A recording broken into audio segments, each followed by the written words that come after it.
बहुत समय पहले की बात है, जब भारत भक्ति और वेदांत के बीच झूल रहा था। लोग दिशाहीन थे, अलग अलग मतों में बटे हुए थे और सच्चे धर्म का रास्ता धुंधला हो चुका था। तभी इस धरती पर प्रकट हुए महापुरुष आदि शंकराचार्य। मात्र 8 वर्ष की आयु में संन्यास लेने वाले इस विलक्षण बालक ने संकल्प किया भारतवर्ष को एक सूत्र में बांधने का। उन्होंने देखा कि उत्तर, दक्षिण, पूर्व और पश्चिम चारों दिशाओं में धर्म की अलग अलग धारणाएं हैं। किसी ने शिव को सर्वोच्च माना तो किसी ने विष्णु को। कोई मूर्ति पूजा करता था तो कोई निर्गुण भक्ति में लीन था। लेकिन शंकराचार्य समझते थे हर मार्ग, हर मत एक ही ब्रह्मा की ओर जाता है। इसी सोच के साथ उन्होंने भारत के चारों कोनों में 4 प्रमुख तीर्थों की स्थापना की। यही कहलाए 4 धाम। ये सिर्फ यात्रा के स्थान नहीं थे, बल्कि आत्मा की शुद्धिकरण और मोक्ष की ओर ले जाने वाले द्वार थे। तो चलिए बताते हैं आपको चारों धाम। पहला धाम बद्रीनाथ, उत्तर में हिमालय की गोद में बर्फ से ढकी चोटियों के बीच बसा है बद्रीनाथ धाम। यहाँ तप करते थे नारायण स्वयं। कहते हैं लक्ष्मी जी ने बद्री का रूप लेकर उन्हें छाया दी थी, तभी यह स्थान बद्रीनाथ कहलाया। जहाँ विष्णु जी योग मुद्रा में विराजमान है, आंखें बंद, शरीर तपस्या में लीन। शंकराचार्य ने इस मूर्ति को अलकनंदा नदी में पुनः स्थापित किया था। ये केवल मंदिर नहीं, बल्कि अंतर्मन में विराजमान परमात्मा से मिलन का केंद्र है। लेकिन बद्रीनाथ सिर्फ शांति का स्थान नहीं। कहते हैं यहाँ की गुफाओं में आज भी कहीं सिद्ध योगी साधना में लीन है।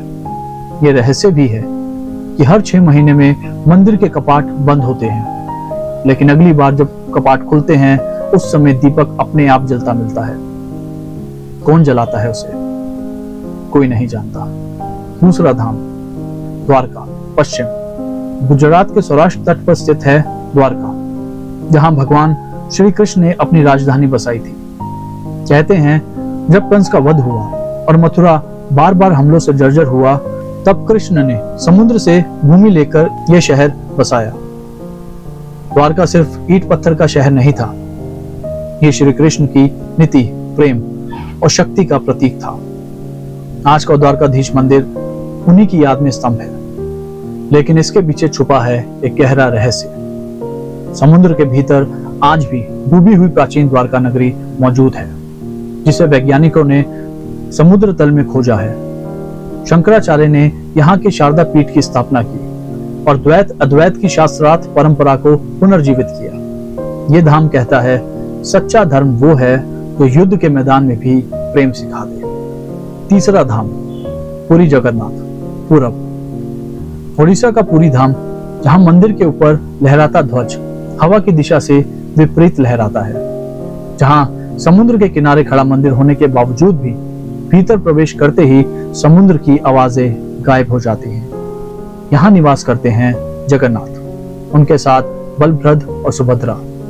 परंतु ये मूर्तियां सामान्य नहीं है। इनमें ना हाथ है ना पैर, लेकिन भाव इतने सजीव कि हजारों भक्त उनमें अपनी आत्मा तक खोज लेते हैं। रहस्य ये भी है कि हर 12 साल में इन मूर्तियों को बदला जाता है, लेकिन प्राण प्रतिष्ठा के समय जो होता है वो कोई देख नहीं सकता। कहते हैं जो देख लेता है वो अंधा हो जाता है या मर जाता है। शंकराचार्य ने यहाँ गोवर्धन मठ की स्थापना की और घोषणा की जगन्नाथ का रूप साकार हो या निराकार, वो हर जीव में विद्यमान है। चौथा धाम रामेश्वरम, दक्षिण समुद्र के उस पार श्रीलंका की ओर देखते हुए खड़ा है रामेश्वरम, जहां स्वयं भगवान राम ने रावण वध के बाद शिवलिंग की स्थापना की थी, ब्राह्मण हत्या की प्रायश्चित हेतु। कहते हैं शिव और विष्णु जो 2 प्रतीक हैं यही एक हो गए। यही है रामनाथम स्वामी मंदिर। यहाँ 2 शिवलिंग हैं, एक स्वयं राम ने लाया, दूसरा पार्वती जी द्वारा रेत से बनाया गया। इसे साक्षात भक्ति और कर्तव्य का संगम माना जाता है। शंकराचार्य ने यहाँ भी मठ स्थापित किया और शिव विष्णु के अद्वैत भाव को फैलाया। समुद्र में स्थित राम सेतु आज भी रहस्य बना हुआ है। क्या वानरों ने सचमुच वो पुल बनाया था? विज्ञान आज भी इसे समझने में असमर्थ है। 4 धाम 4 दिशाओं में है, लेकिन इनका केंद्र मनुष्य की आत्मा है।